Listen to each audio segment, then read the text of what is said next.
Welcome. Welcome to the show. Thank you. Okay. I thought we'd do this slightly differently. I can just get into a truth and reconciliation discussion with you, which I'm sure you've had many times. But I wanted to make this slightly more personal because you were there when it all happened. Did you ever think that Article 370 was going to be abrogated in this way? No. Not until the very end of July, beginning of August. There were a lot of rumors floating around. But when credible or seemingly credible constitutional authorities sitting in Jammu and Kashmir reassure you time and again that you have nothing to worry about and that there is no threat to Jammu and Kashmir's constitutional status and that there is no move to tinker with any of the rules or laws concerning Jammu and Kashmir, then you sort of take that at face value, which is the mistake that we made. The then governor of Jammu and Kashmir, who these days is in the news for very different reasons, when we met him in the run-up to 5th August, and we point-blank asked him what's happening, he said, you guys are just rumor-mongering. Aap logon ko dara rahe ho. And that there is nothing to worry about. And I assure you, as in he assures us, that there is no move to do anything to Jammu and Kashmir. Now, of course, he claims he had no idea. But I would take that with as much of a pinch of salt as I should have taken his earlier assurances. When it happened, you were detained. Tell us about how that happened. Well, actually, it started the night before. Okay. There were, if you remember, suddenly out of the blue, they discovered a rusty old sniper rifle. Yes. And something they claimed to have been an explosive device, the government claimed, and said that there was some threat to the Amarnath Yatra, and they curtailed that. And then there was this sudden move to ask tourists to vacate Jammu and Kashmir. That's when we realized that something big was happening. That night, the telephones started to go off. And in Jammu and Kashmir, when telephones start going off, trouble has either sort of already broken out or it is not far behind. But in the past, whenever mobile phones have been shut down, fixed line BSNL phones, they have traditionally functioned. So like idiots, we were busy calling each other up and exchanging BSNL numbers and telling people, ye mera BSNL number hai, aap mujhe phone karna. And as if sort of the BSNL would continue to function. And we went to bed with sort of internet going down. Woke up in the morning and there was nothing. No mobile internet, no fixed line internet, and no BSNL phones. I then was told by one of the people working in my home that I was effectively under house arrest. And when I went out of the house and looked at the gates, there were these massive padlocks that had been placed on the gates of the house. And I asked my security people, I said, what is this? They said, ye aapko band kiya hai. So I said, under whose orders? They said, government. I said, what paper? I mean, show me the paperwork. They said, wo nahi hai, bas tala laga, aap baithiye. And I sat until the evening when my illegal confinement was converted into ostensibly a legal one. They used a provision for preventive detention and shifted me to a government guest house where I spent the next 8 months. If they say preventive detention, that is supposed to be required, they're required to show that you would commit an act of violence, you would do something. What grounds did they show for your preventive detention? That I was a threat to peace. This wasn't, I mean, they subsequently, after the expiry of 6 months of this preventive detention, they then detained me under a different law, which is called the Public Safety Act. And that made a complete mockery of it, because when they detained me under the Public Safety Act, they actually detained me for doing what nationalistic India wanted me to do. The grounds for detaining me were that I campaigned against the separatists and that I defeated Pakistan's designs by encouraging voters to come out and vote in elections And because I was capable of defeating Pakistan's designs, I should therefore be detained under the Public Safety Act. I'm sorry, So- that makes no sense. Well, Just tell me again. They detained you under the Public Safety Act for Because I foiling made- Pakistan's designs Yes. and opposing separatists. Yes, How can you even write that? How does that even make Well, sense? it's in the written order. It's part of the Supreme Court's record now. I was detained by my own country for making elections in India a success. Now, you go figure how that works. That is this government's very strange sort of outlook towards Jammu and Kashmir and mainstream politicians. You can be detained under the Public Safety Act because you actively campaign against Pakistan's boycott. When you were in detention, were you allowed access to newspapers, internet, anything? Not for the first 5 weeks. 5 weeks. Yeah. And did anyone come and see you from the government? it Did they took- tell you what was happening? It took 3 weeks for my sister to come and see me. I had occasional visits from members of the staff. I mean, lots of things happened at that time. If I'm not mistaken, I think Sushma Swaraj passed away while I was in detention, and I had no idea for days on end that something like this had happened. So there were all sorts of things that were happening that we had no idea about. I knew that about 40-odd colleagues of mine were in another government guest house, and I was trying to find out about how they were doing. But there was very little back and forth. I do distinctly remember, because in the room that I was placed in, there was a television, and there were wires for the Tata Sky box. Yeah. But there was no box. The box had been taken away. Mysteriously, the box reappeared on the 15th of August. Because I think they felt that I should sit and watch the Prime Minister's address from the ramparts of the Red Fort. And I was so desperate to watch something that I probably would have sat and watched that as well.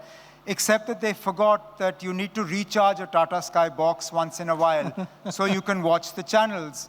And so I switched on the TV, and with great expectation and hope, I switched on the box, hoping that Doordarshan would come on and I would be treated to the address to the nation. Sadly, it didn't work, and the box disappeared, and it didn't come back, I think, for a few months after that. So, Omar, what would you do all day? You are like cut off, you know things are happening outside, you have no idea, nobody tells you anything. What was that experience like? See, unlike my dad, Yeah. I'm very comfortable in my own company. My father is a very sort of social person. Yeah, I gregarious, think shall we in say. similar circumstances, my father would have flipped his lid. Yeah. Having spent 8 years in boarding school, I was actually sort of, it probably sounds strange, but I didn't really struggle. Really? I honestly didn't. I know people, connected with me, people close to me, they struggled more on my account than I did. I had a very fixed routine, and I went back almost to boarding school sort of levels. I had a fixed time to wake up, fixed time for my meals. It's not, I have to tell you, it's not a great advertisement for Sanar to say that being in detention is like let me put it this way. If Sanar can train you for 8 months of detention, it can train you for pretty much anything. But yeah, I had a fixed routine for my meals. I had a fixed routine for my walk in the compound, to the extent that I regulated it to the point that even how many rounds I would do clockwise or anti-clockwise of the grounds, even that was measured. So it was always 5 rounds clockwise, 5 rounds anti-clockwise. I had 5 stones that I would move from one side of the staircase to the other. So I knew that I was doing exactly 5 rounds, not 1 round more, not 1 round less. Every day I had to be measured for my blood pressure and sort of my mental health, because they wanted to ensure that I wouldn't do anything stupid, and I had no intention of doing it. But even that, I told the doctor, look, either you come at exactly 12 noon or don't bother coming at all, because this is the sort of time I fixed. And bless him, he came on time and then would share with me snippets of what was happening outside. Once I started getting books, then I had a fixed time for reading. Generally, would you get any books you wanted? How was that? In all fairness to them, I got books. Then later I was able to get sort of DVDs and movies. So I watched a whole lot of stuff that I'd already seen before. Okay. But Such as? no complaints that way. Such as? What do you watch? Well, I went through the entire 10 series of Friends, beginning to end. Yeah, I allowed myself, I think, 2 episodes a day until I finished all 10 seasons. There was a whole lot of other stuff. A lot of these box sets. Yeah. The whole of West Wing, because that's a show I can watch again and again. So Yeah. the whole of West Wing came. There was a few other bits and No bobs. Jailbreak or The Prisoner or anything like that? No. I think that they would have been very sure not to send me. Obviously, you're a very disciplined person because you managed to cope with this by creating a discipline, a routine for yourself. I think, again, I probably conditioned by boarding school and perhaps a little bit about who I am. Once I set my mind and decide that this is what I'm going to do, then that's what it is. And you stick to it? 9 times out of 10, I'll stick to that. Okay. Just a curious question. Did they deny you shaving foam and a razor as well? That's the beard. Yeah, right. Actually, the beard became a calendar for me. Because in the beginning, I was convinced that this detention would be about a week or 10 days. Okay. And so, I was actually sure, because this happened on the 5th of August. I thought 15th of August will pass and they'll let us go. And when on the 15th of August, they didn't let us out, I was like, okay, now I need to figure out, I need to know for myself how long this is going. Yeah. And the best way to do that is to stop shaving. And let's see how long my beard gets. Truth be told, I did not expect it to go as long as it did. If I had known, I wouldn't have done that, because it became really unruly, very sort of difficult to manage. I don't know how people eat with such bushy mustaches, because I spent at least 15 or 20 minutes after every meal trying to clean up. So it never came back How again. long did it go, finally? I think it was Till probably here, till right? about I've here. seen those pictures, like Yeah. people rescued from an island after a shipwreck Yeah, who've it's not like, been allowed. You've seen that Tom Hanks movie where That's he right, talks, that's- where he that's talks exactly, to the yeah. baseball. Yeah. I didn't have the baseball to talk to. I did make a snowman. Oh, really? I did make a snowman. He didn't last as long Did you as give the snowman a name? He didn't last long enough for me to christen him. But I shared my gloves with him. I put a hat on him. He had buttons. He had eyes. And we had a very short conversation. But then the sun came out and he disappeared. Oh, well, that's life, I suppose. But, Omar, tell me, when did they come and talk to you politically? How long did that take before somebody came to see you, somebody of consequence? Actually, there was no contact with the government. None? There was no political talk at all. For how long? Until I left. Oh, really? Nothing. The only contact I had with the government was a regular visit from the magistrate who was in charge of the sub-jail, because every building that you detain people in has to be designated a sub-jail. Okay. So the magistrate who was in charge of mine would make regular visits. Other than that, access to me was very tightly controlled. And therefore, I was actually more suspicious of people who were being allowed to come and see me, because I couldn't understand what the motive was in allowing them. But otherwise, there was no contact with the government at all until on the last day when the officer came and said, "These are your orders, you're being released," and that was it. Did you have any sense of what was happening outside? Even from people who came and saw you? I was getting food from home, so from time to time, members of the staff would come. Twice or thrice a week, my sister was allowed. In between, my mom was there, so she would come. So yeah, I'd get alternate day updates about what was going on and all the rest of it. Okay, so living alone, having a routine, having discipline is one part of it. But there must be another part of it where you must wonder what happens politically in the future, what happens to Kashmir, what happens to you? Obviously, there was a lot of questions. There were questions about my own sort of, how committed am I to a political sort of career going ahead? What Jammu and Kashmir is going to look like after this? Trying to come to terms with what had happened. Because, I understand the politics of Article 370. I understand that it was part and parcel of sort of a whole series of election manifestos of the BJP. So, I understand where they were coming from. But then the commitments that were made with Jammu and Kashmir were not made by a political party. They were made by the Union of India with the state of Jammu and Kashmir. Yeah. and to sort of wish those away and to get rid of them in the way they were it still is difficult to reconcile oneself to. You don't wish away sovereign commitments like that. Did you feel then at any stage that your political career was over, that you wouldn't be allowed, there wouldn't be more politics? Did you feel there wouldn't be an opportunity? And did you feel, look, why am I doing this? Well, there was a lot of sort of self-introspection. There was a lot of questioning about what I would or wouldn't do. Yeah. I never had any sort of doubts about whether I would be allowed, because I'm not here at anybody's mercy.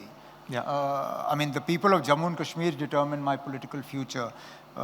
So I wasn't concerned as to what government of India might or might not let me do.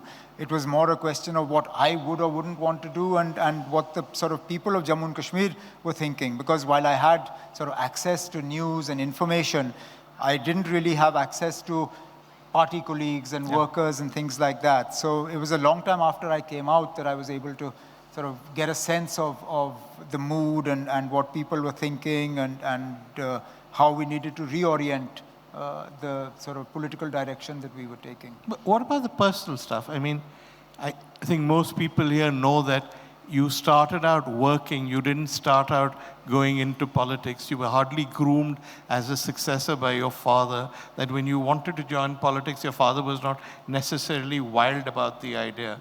So you had the option of walking away from it. Did that ever come across your mind? Well, I'd be lying if I said it didn't. Yeah. I mean, I'm only human. Sure. And I mean, when you spend that much time alone, there are all sorts of questions that go through one's mind. But I was clear that I'm not going to walk away and just leave a vacuum for sort of the forces that I've been trying to fight against to fill. And I have a commitment to Jammu and Kashmir. By extension of that, I have a commitment to the rest of the country. And I intend to see that through. There must have been, I mean, I'm guessing now, for the last several decades now, your father, your lives have been at risk. Pakistani terrorists, separatists, people have targeted you. Militants have seen you as Indian stooges who are denying the people of Kashmir their right to join Pakistan or whatever by claiming to be loyal Indians. Did it seem ironic for you now to be in this position? Yeah. Yeah. Yeah. I always knew that there would be a section of population in Jammu and Kashmir for whom my politics would never be acceptable. The people or that section that didn't see a future for Jammu and Kashmir with the rest of India. But I never thought that I would be on a side where a concerted effort by the government and its political party to demonize mainstream political leadership in Jammu and Kashmir is very difficult to understand. But it is the new reality. It is what it is, and I'd be foolish to sort of expect anything better. It's how it is, and so be it. But there is a huge mental shift, isn't there? I remember when you were minister in the External Affairs Ministry in the Vajpayee government, I had many friends then who worked in the Foreign Office, and they said they'd never met a minister who worked as hard as you. And I said this to you, and you said, really? I used to work much harder in the private sector, just shows you what government is like. And they said that if they wanted you to go to places like Africa, unglamorous places, you were always willing to get onto a plane to defend India, to represent India, to fight for India. And yet, here you were in detention. Look, let's be clear, I didn't do anybody any favors. As I say in Hindi, मैंने एहसान समझ के नहीं किया. It was my work, it was my duty, it was my belief. Taking on from your previous session, this is the country that I was born into. Yeah. This is the country that, I was also born with a British birth certificate. Yep. I could very easily, like Shashi, go and take a British passport and say goodbye. But by choice, I continue to stay here. And I would like to believe that this will be the soil into which I'll be buried at the end. And it's out of a sense of commitment, not out of a sense of obligation. So, I mean, politics is a dirty place. As my mom always says, if you can't take the heat, stay out of the kitchen. I mean, these sort of attacks and this sort of thing, it happens. It's not nice, but it is the reality of the political space, and you just have to get on with it. Are you better at coping with it now? I have a thicker skin than I started out with. But it's not as thick as some people would like to believe. I mean, look, we're all human. Yeah. There is a limit to sort of the criticism and the unfairness that sometimes surrounds you. But like I said, yeah, I mean, with every passing day, the skin just gets that much thicker. Okay. Let's now talk about the current state of affairs in Kashmir. How would you, if I asked you in a para to characterize what's happening in Kashmir now, what would you say? In Jammu and Kashmir, let's be fair. It's relatively calm. Yeah. It's no secret that you're not seeing the sort of street protests that otherwise you did see. Now, we can argue about the reasons behind that and how much of that comes from within sort of the people and how much of that is the heavy-handedness of the administration, and I don't want to get into that argument. I'll just accept that things are, at least on the face of it, calm. This belief that Article 370 was the root cause of all Jammu and Kashmir's problems, unfortunately, is not true. Explain that, just expand on that. I'll come to that. On the 5th of August 2019, when Article 370 was watered down and completely hollowed out, this country was told that separatism is a product of Article 370, terrorism is a product of Article 370, Jammu and Kashmir's seeming lack of development is a result of Article 370. Once Article 370 has gone, all these problems will be done away with. Here we are in 2014, we will be reaching the 5th anniversary of what happened in August of this year. Pockets of separatist support continue to exist. Terror on the ground, there is hardly a week or 2 weeks during which a terrorist attack in Jammu and Kashmir is not reported. Yeah. Areas that were hitherto free of terror, particularly the hills of Jammu, Rajouri, Poonch, are now seeing militant attacks. I don't think there was a single targeted attack against a member of the minority community by militants when I was chief minister for 6 years. Today, that is a regular occurrence, unfortunately, in the valley. Those Kashmiri Pandits that we had resettled in the valley with government jobs and all sorts of other sort of packages are now screaming to be allowed to leave Kashmir and move back to Jammu. There's this whole belief that Jammu and Kashmir has suddenly seen new development. Yeah. But when I ask the people who claim this, look, can you please point out a single new project that has come up in Jammu and Kashmir after Article 370 was watered down? There's not a single one they can point out. Now, I understand we have a railway line. But the fact is that the foundation stone for this railway line was laid when Indira Gandhi was Prime Minister.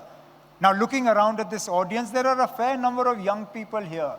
I would hazard that some of you weren't even born when Indira Gandhi was Prime Minister. That's how long ago the foundation stone was laid. So, I mean, this is not a product of just post-5th August 2019. You know, this entire sort of hawa has been created about tourism numbers. Yeah. That suddenly, and I really want to get into this because this really gets under my skin. You know, I'm happy to praise good work when I see it, but at the same time, I reserve the right to call out rubbish when it's being bandied about as fact. You know, you're being fed this diet that suddenly tourists in Kashmir, the number has gone up to 1 crore plus from, I think, 15 lakhs or 16 lakhs was the number. You know, when I first heard this number, I was amazed. I really felt that the rest of us were hugely incompetent, that we weren't able to build this kind of tourism into Jammu and Kashmir. But then I sat back and thought, well, hang on. if the number of tourists coming into Kashmir has gone up from 15 lakhs to 1 crore 15 lakhs, where are they staying? Because I don't see any new hotels that have been added. No new guest houses have been built. Hardly any new tourism infrastructure has come. So are they staying under the flyovers? Are they sleeping in their cars? Are they sleeping in the airport? Where are they going? And then when you look at the way this tourism number is counted, it all makes sense. You know, as a policy, we did not count pilgrims as tourists. Okay. Because we found that people who came for pilgrimage very rarely went off the pilgrim track and became tourists. Particularly those who came for the darshan of Mata Vaishno Devi. Those who came for Mata Vaishno Devi's darshan, they would come to Jammu, arrive in Katra, go straight up to the cave, do their darshan, come back to Katra, go back to Jammu and leave. We could never get them to move even a kilometer left or right of the track to participate in any tourist activity. So we didn't count them as tourists.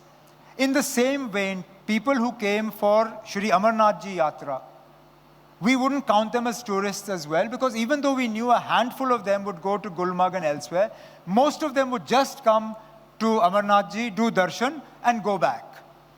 But this government, as a sort of considered decision, thought that, okay, fine, let's count all of these as tourists.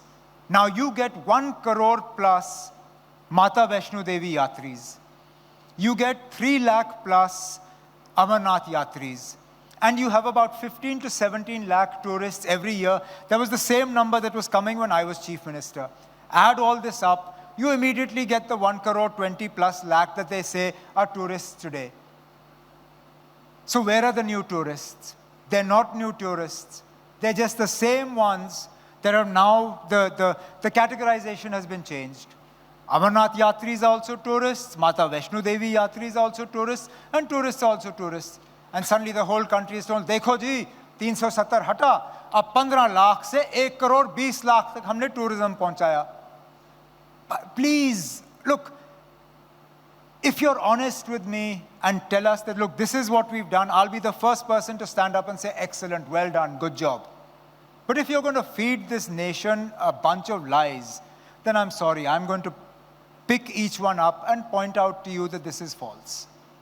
We hear in the media Kashmiris, well, let's say Shaila Rashid, for example, who were very critical of the government before, now coming out and saying how wonderful things are, how peace has returned to Kashmir, how people have reached out to, the government has reached out to ordinary people, and a new sort of paradise has been created. How does that make you feel? You know, the sad fact is that the government is not reaching out to the ordinary people of Jammu and Kashmir. Jammu and Kashmir has been denied its own elected government since 2018. We have not had an assembly election in Jammu and Kashmir since 2014. Now, please explain to me, if everything in Jammu and Kashmir is really hunky-dory, if everything is great, it is peaceful, it is developed, it is happy, the people of Jammu and Kashmir are thrilled with what happened on the 5th of August 2019, why have we not had an assembly election? Everything that the BJP had to do to win an election, they've done. They've gerrymandered the constituencies, they've had delimitation, they've announced new sort of reservation for various categories. Everything they needed to do, seemingly to win an election, they've done. And in spite of that, you're not having assembly elections in Jammu and Kashmir. I mean, contrary to what you're saying, that this is the most connected government, I will tell you that this is the most disconnected government between the people and those who govern them. I mean, for all the talk of normalcy in Jammu and Kashmir, the fact of the matter is that our Lieutenant Governor does not leave Raj Bhavan until all the roads in Srinagar are cleared of traffic before his cars can go past. Now that's how sort of disconnected our rulers are from the people on the ground. So, I mean, it's all very well to make claims, but the fact is that the truth is very different. Okay, let me give you 2 claims that are repeatedly made about Kashmir, about your family, in an effort to convince people that abrogation of 370 was required, that you guys had made a mess of Kashmir. The first is that you were unable to protect the Kashmiri Pandits, that thousands of Kashmiri Pandits left, and you guys were happy, and this kind of ethnic cleansing went on in your regime. Now, I know the facts, you know the facts, but I think they're worth stating. Look, the absence of Kashmiri Pandits from Kashmir is the sort of biggest open wound of the last 30 plus years of trouble. No, it's actually unfortunate that the original way in which this panel had been, or this discussion had been planned, was to have had another sort of panelist with me to discuss reconciliation and the way forward. And one of the areas of reconciliation is to sort of be able to facilitate the return of Kashmiri Pandits to Jammu and Kashmir. Kashmiri Pandits did not leave because of 370. Yeah. Okay? Because if they had left because of 370, then after the 5th of August 2019, they would have come back. Kashmiri Pandits left because their sense of security was snatched away from them. They won't come back until that sense of security is returned to them. And this government has not returned Kashmiri Pandits their sense of security. The fact is that more Kashmiri Pandits want to leave Kashmir today than wanted to 5 or 10 years ago. More Kashmiri Pandits have been killed in targeted attacks under this government than under the previous government. But so long as Bollywood keeps churning out propaganda movies, these sort of facts are going to be very conveniently glossed over. Oh, what about 89? I think your father had just resigned as chief minister when it began. If you look at the, as they say, chronology samajhiye. Yeah. If you look at the chronology of it, Kashmiri Pandits started leaving Kashmir after January of 1990, by which time my father had already left office. Yeah. Your father resigned what? Middle to end of 89. Jagmohan was the governor. Yeah. Jagmohan was the governor, Mufti Muhammad Sayyid was the Home Minister of India, and VP Singh was the Prime Minister when Kashmiri Pandits started leaving. In a government supported by the left and the BJP. Yeah. Yeah. Yeah, I mean, these are facts that are inconvenient. Okay, so let me give you but they are facts. Okay, let me give you the other side, which is you were then elected, you became chief minister. What did you do to bring Kashmiri Pandits back? What did you do to make them feel they would be secure? Well, clearly not enough. Yeah. Because if we'd done enough, they would have all come back. But we did make a start, particularly working with Dr. Manmohan Singh's government. We had a package of incentives that brought more than 5,000 Kashmiri Pandits, settled them in various parts of the valley in government jobs, and it was a fairly successful sort of program. But as I said, unless you restore the sense of security and give them the option to go back from where they came from, all of this is just sort of optics and just sort of a little bit on the top.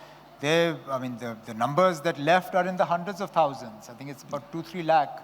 Yeah. I mean, you need to make a much bigger effort to bring them back. Okay. The other allegation is that the average Indian's taxes have gone for many years to subsidize Kashmir, to build things in Kashmir. All of this has not reached the people of Kashmir because corrupt politicians, in brackets, i.e. the Abdullahs, and people like that have stolen all the money. How do you respond to that? Well, even now, Jammu and Kashmir has amongst the lowest levels of poverty in the country. Yeah, is that true? Really? Yeah, amongst the lowest levels. I don't remember the last time somebody starved to death in Jammu and Kashmir. Okay. Even after the worst floods in recent memory, you still didn't have any deaths on account of hunger and starvation. The basic human development indices of Jammu and Kashmir are far better than comparable states, and perhaps even in the range of some of the more developed states. I'm not going to now sort of treat you to numbers, but there are statistics to show that in some areas of the Human Development Index, we're even better than Gujarat and states like that. So,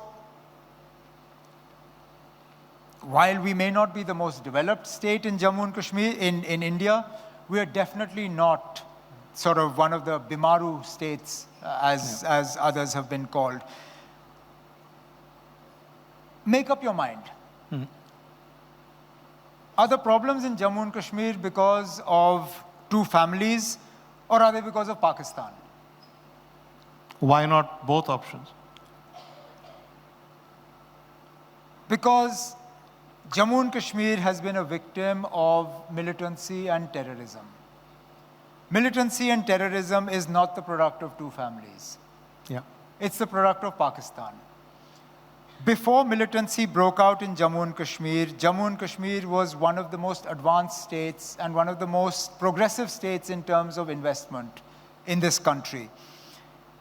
Take militancy out of the equation, and I can guarantee you, regardless of who is in office, Jammu and Kashmir will again be one of the most developed and progressive states in the country. It is very convenient to sort of try and craft a narrative blaming one or two people. But the truth is that, and again, I would have been actually happier if there had been somebody from the right wing sitting next to me who could sort of... Don't worry, they'll all respond tomorrow. No, so I'm sure they will, and social media is a great space for this, right, but it's not the same as sort of an actual sort of back and forth. Yeah. Whatever development Jammu and Kashmir has seen up until now has been pre-5th August 2019. A small example. You currently have the Khelo India Winter Games that are going on in Gulmarg as we speak. Yeah. Believe it or not, all the infrastructure that is being used for those Khelo India Games was either developed when my father was Chief Minister or when I was Chief Minister. Not one piece of infrastructure for winter sports in Gulmarg has been added after January 2015 when I demitted office. Now, I will be the last person to claim that we did everything for Jammu and Kashmir. But I also think in the same vein, it is grossly unfair to suggest that we did absolutely nothing. Okay. What about the fact that politics continues to be dominated by two families? Is that healthy? Are we a democracy?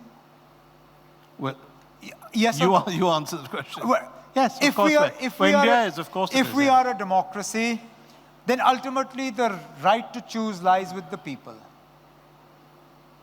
Yeah. Why do you grudge them their choice? They have a choice to reject one family, two family, or 10 families.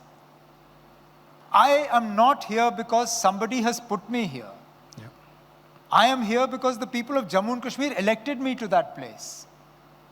I am out of office today because the people of Jammu and Kashmir did not return me to office. I may or may not re-enter the office of the Chief Minister. But that will be determined not by you or by Delhi or by anybody sitting in this room. It will be determined by the voters of Jammu and Kashmir. I am not apologetic about the fact that I belong to a political family. It is the choice of the voters whether to return me to office or not. That is the beauty of democracy. So this whole thing about being part of a family, look, the BJP only has a problem with those families that are opposed to it. Let's be honest. The BJP has no problem with families that are part of the BJP.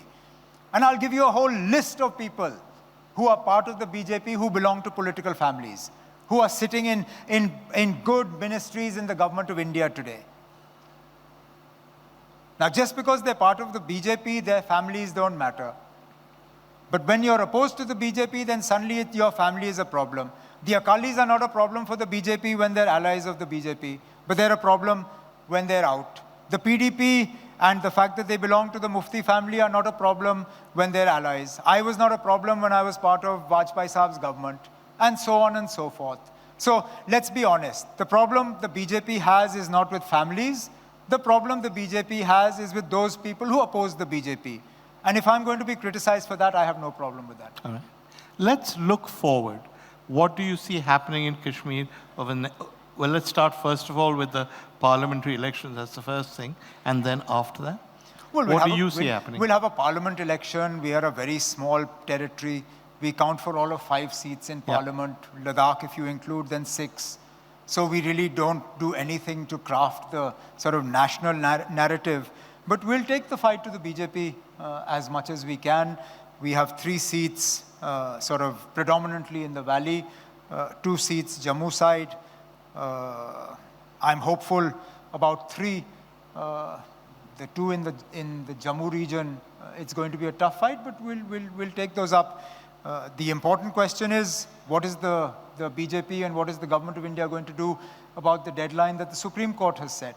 The Supreme Court of India, in its sort of pronouncement on 370 and the rest of it, has also instructed the government of India to complete assembly elections by the end of September of this year. Now, I think it's a matter of considerable shame that elections in Jammu and Kashmir, rather than being announced by the Election Commission or encouraged by Government of India, had to be announced by the Supreme Court. But so be it, we'll take it whichever way we can get it. I now hope that the Supreme Court's order will be followed and we'll have assembly elections before the end of the year. But, I mean, it is possible it won't be followed and the government will go to the Supreme Court and say anti-national forces are at work and it's not safe, danger to public safety. It's possible. I would love for the government of India to turn around and say that, because, and in the same vein, I will ask them, then what the hell was 5th August 2019 about? Because if 5 years after 5th August 2019, you still cannot hold an assembly election in Jammu and Kashmir, then shame on you. Because if you could have assembly elections in 96, when, believe me, things were a whole lot worse. Yeah. If you could have assembly elections in 1996, then you have absolutely no excuse for an inability to conduct assembly elections in 2024. All right. Let's assume, for the purposes of argument, that elections are held in August or September. What will you campaign on? Well, we will campaign on protecting the rights of the people of Jammu and Kashmir, protecting their land, protecting their character, and we will campaign on undoing a lot of the damage that was done to Jammu and Kashmir after 5th August 2019. We will also campaign on a positive agenda, on the agenda of peace, on the agenda of inclusivity, on the agenda of development, and on the agenda of, Shashi made that point very eloquently about the difference between tolerance and acceptance. Yeah. We will definitely be talking about acceptance. Are you optimistic that the National Conference will do well? Show me a political party that ever goes into an election in a pessimistic frame of mind. I'll introduce you to many congressmen. Even individuals who know they're going to leave their deposit behind in the elections. If ever asked, "Aap kaise karoge?" "Hum to jeet jayenge, aur hum bhari bahumat se jo hai election jeet jayenge." We will do well. You will? We will do well. Yeah, we'll do well. And I'm not going to add any ifs or buts, because those always get us into trouble. Omar Abdullah, this has been wonderful. It's been an education listening to you. I think many of us didn't know what had actually happened to you, the personal and the political. You really are one of our most articulate politicians. More power to you. Ladies and gentlemen, Omar Abdullah. Ideas of India. Yeah, ideas of India. ABP Network's Ideas of India.